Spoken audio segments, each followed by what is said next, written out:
দুটো আম এনেছি। কোথা থেকে? এই যে পাশের বাড়ির আন্টিটা দুটো আম দিয়ে গেল। তাই বলে পাশের বাড়ির থেকে আম চেয়েছে দুটো বড় বড় আম দিয়ে। তো দুটো আম ছিঁড়ে দিয়ে গেছে শ্রেয়সীকে মাখা খাওয়ার জন্য। তো চলো আজকে মাখা করি আমটা। না আজকে করবো কাঁচা আম মাখা। তার জন্য ফার্স্টে আমটাকে ধুয়ে নেব, তারপর একটা মেশিনের সাহায্যে আমগুলোকে ভালো করে খোসাগুলো সব ছাড়িয়ে নেব। এই আম মাখা খেতে কে না ভালোবাসে? আম মাখা খেতে তো আমি খুবই ভালোবাসি। আর আমরা যখন ছোট ছিলাম তখন আম চুরি করে আমরা একদম মাখাও করতাম না, হাতে নুন আর লঙ্কার গুঁড়ো নিয়ে একদম কাঁচা কাঁচা আম কামড়ে কামড়ে খেতাম। এখন তো পারি না, তার জন্য মেয়ে বললো মা আজকে আম মাখা করে দাও। তার জন্য শুকনো লঙ্কা পুড়িয়ে, চিনি আর এখানে একটু নুন নিয়ে নিয়েছি, বিট নুন, আর আমটাকে ঘষে নিয়েছি, একটু লেবু পাতা নিয়ে নিয়েছি। এবার শুকনো লঙ্কা, চিনি, নুন সব একসঙ্গে মেখে নেব, দিয়ে আমের ওপর দিয়ে দেবো, তারপর দিয়ে দেবো লেবু পাতা। তো লেবু পাতা দিয়েও ভালো করে মেখে নিয়ে ওপরে কাসন্দ দিয়ে দেবো। কাসন্দ না দিলে একদম ভালো হবে না। আমার আম মাখাটা একদম পুরো রেডি, দেখো কি সুন্দর হয়েছে। হ্যাঁ খাও।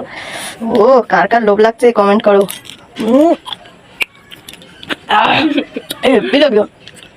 দারুন। হেপি